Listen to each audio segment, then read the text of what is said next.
A little bit further down the card, John, Bo Nickal, Paul Craig. As expected, Bo Nickal a minus, maybe not expected this much, but a minus 800 favorite over Paul Craig, who comes back at plus 550. Now, John, what stood out to me last time about Bo Nickal is, he starched his opponent at UFC 300, and he came out on the mic and he apologized for his performance and said he should have got it done sooner. Obviously, that was the first time he had taken a fight to the second round in the UFC against Cody Brundage. So, I mean, he clearly feels like he should live up to a certain standard. I can't speak for if he feels that sort of pressure or not, but John, how have you seen Nickal thrive in light of the massive expectation he has for himself and that UFC fans have for him at large? He's amazing. The expectations and the ability are such that you sort of feel like if he was in a team sport, like say the NBA, that eventually this guy is going to get a ring and a world championship. But in fighting, it just doesn't necessarily work that way.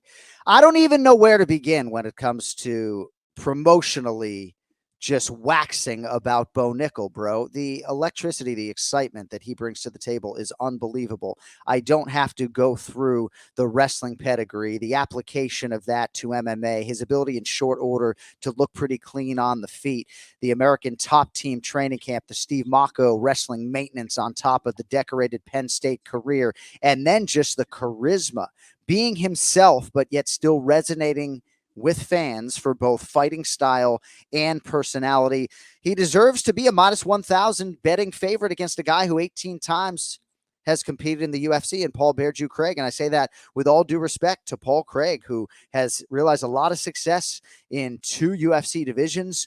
Light heavyweight body, he's every bit 6'4". He's fought 5 or 6 former champions or world title challengers, but Bo Nickal's the real deal. I love the fact that Paul Craig wants this fight as badly as he does. And I think it stands to reason that you see some fascinating things on the ground. But the Bo Nickal evolution is real. The desire to be great is real. And certainly happy he chose mixed martial arts. He's got a whole family behind him, great support system with his wife. And ready to see the Nittany Lion, unleash his best version here come November 16th. John, from past fighter meetings, I guess what insight can you give us into Bo Nickal's personality, just his composure ahead of fights? Like, I feel like, he puts on a pretty, he can be genuine, but he can also put on a pretty tough face. I mean, have you seen him lower that guard and share any insight with you at all about his personality?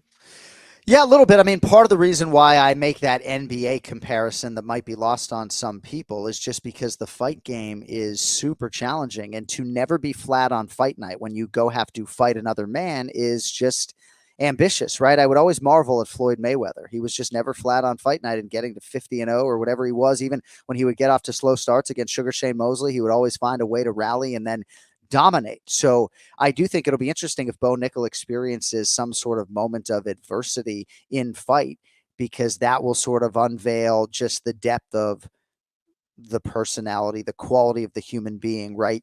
The lengths that I think he has gone to work on himself. He comes from a good family, his wife studying nutrition completely behind him, young father.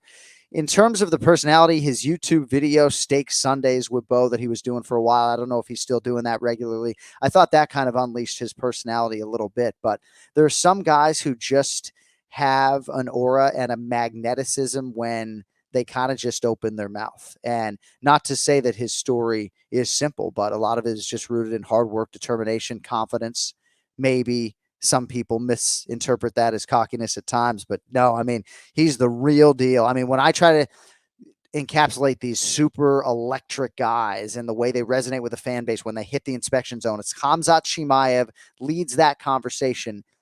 Bo Nickal's the second name that comes to mind. He really is.